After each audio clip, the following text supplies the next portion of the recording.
So in this project, we're going to take the code that we wrote in the last section and we're going to add one extra feature. And that extra feature is we're going to make it so that we can bias the first coin flip to be arbitrarily more likely or less likely to be a heads. And the thing that we're going to need to change is how we actually re-skew the output of our mean query later. So the first thing we want to do is go ahead and copy this query.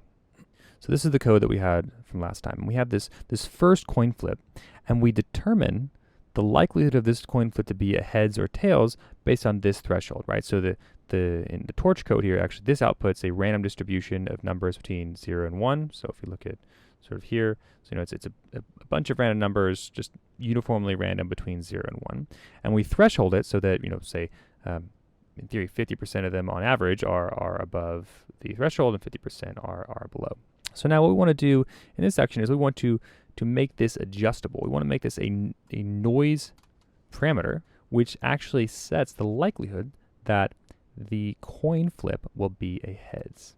So let's say 0.2, maybe a 0.2% probability of being a heads. So how does this change things? The interesting thing here is all the rest of the pieces are really the same, right? So the first coin flip we've modified with this little bit.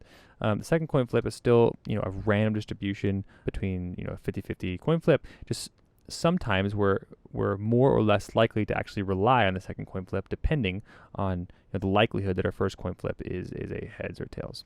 Our augmented database is still created in the same way, right? Because it's still based on these two coin flips.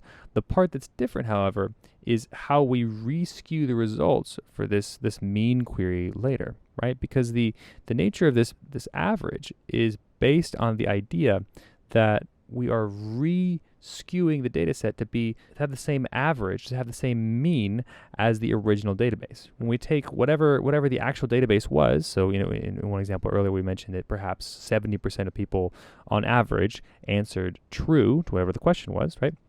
We take whatever this distribution is, so that we'll say it's centered around 0.7, and we average it with a distribution that is centered around 0.5, then that returns a distribution, if they're weighted evenly, that's averaged around 0.6. So we had, let's see, okay, our true distribution mean, let's just say it was 0.7, right?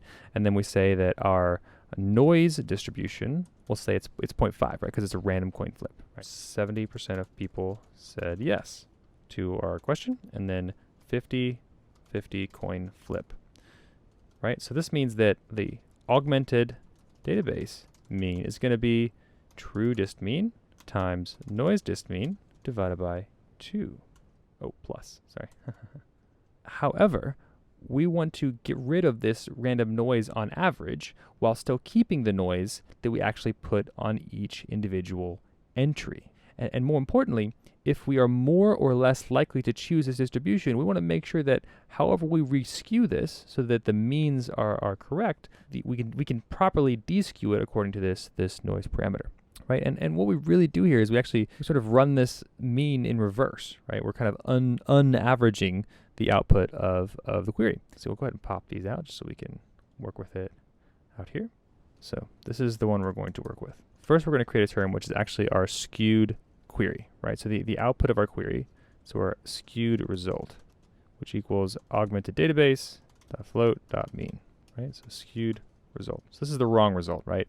We need to basically unaverage this with 0.5. It's being averaged 0.5, but it's a weighted average, and that weighted average is according to this weight. Yeah, let's talk about this analogy down here just a little bit longer. So if we say our noise parameter is 0.2, in our original example, this was 50-50 first coin flip, which meant that 50% of the time we use the true distribution with a mean of 0.7, and 50% of the time we use a distribution that also had 0.5, right? So another way of thinking about this is that our true distribution mean was being multiplied by noise. So half the time we were using this distribution, and the other half the time we were using noise distribution mean 1 minus noise. So how do we then reverse this?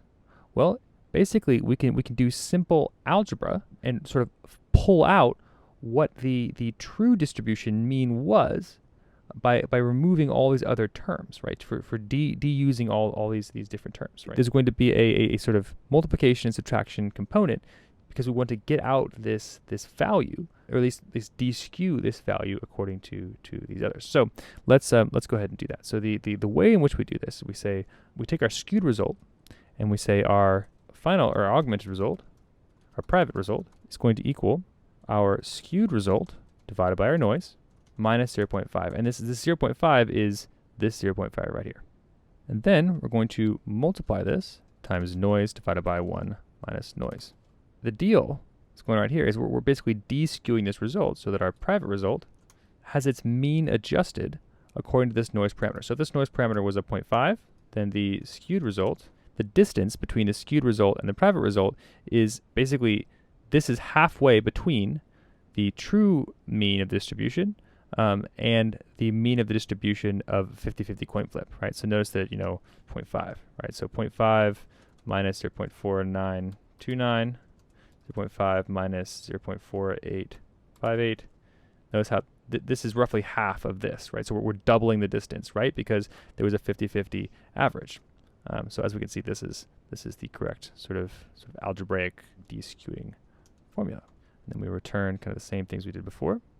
Okay, and now we want to do a similar experiment to what we did last time.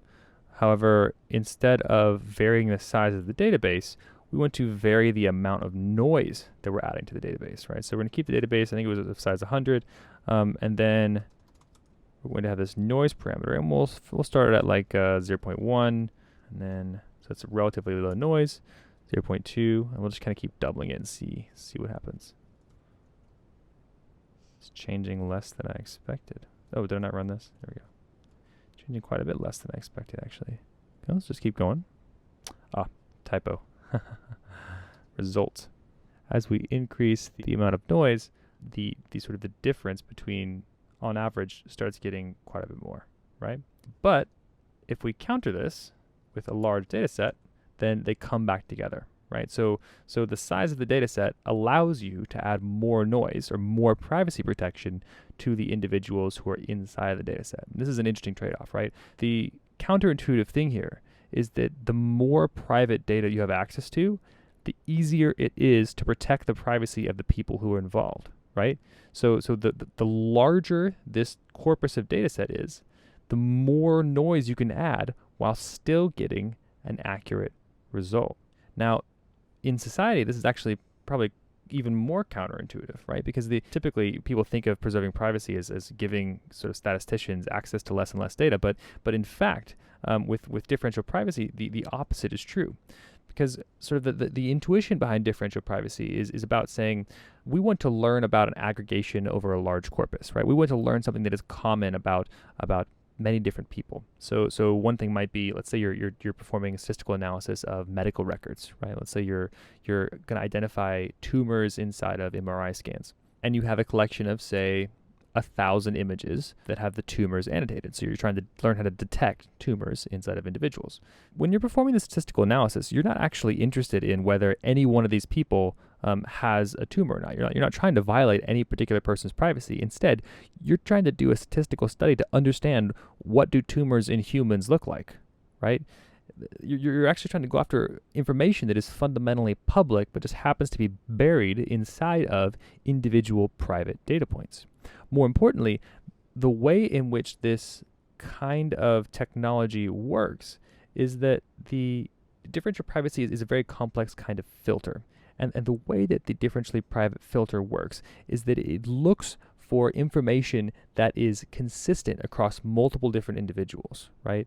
And it tries to filter out, perfect differential privacy. So no information leakage would, in theory, be able to block out any information that is unique about participants in your data set and only let through information that is consistent across multiple different people, aka allowing you to learn what do tumors in humans look like without learning whether any individual person that you were studying actually had a tumor, right? That's the nature of this kind of filter that differential privacy allows us to have. But it's only allowed to sort of look for repeating statistical information inside the data set. So if you have a really small data set, the odds of it finding the same statistical pattern twice are actually pretty low, right? Because you only have a few people to look at. If you have a data set of five images, right? Every image is totally unique. Everything's going to look like it's totally private information. Differential privacy will have to get rid of all the data. It won't let anything through, right? You'll have to, even a small amount of noise will totally corrupt the output of your query.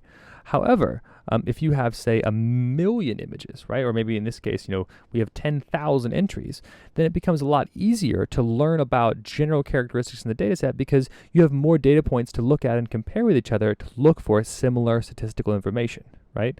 So what are differentially private mechanisms? They're mechanisms that study a data set and filter out any unique information that is unique to individual points in your data set, and try to let through information that is consistent across multiple different people in your data set, right? So this is why one of the big takeaways from this project in this lesson is really that the larger the corpus of information that you can work with, the easier it is for you to protect privacy, because it is easier for your algorithm to detect that some statistical information is happening in more than one person, right? And thus is not private or unique or sensitive to that person because it's a general characteristic of humans sort of more generally.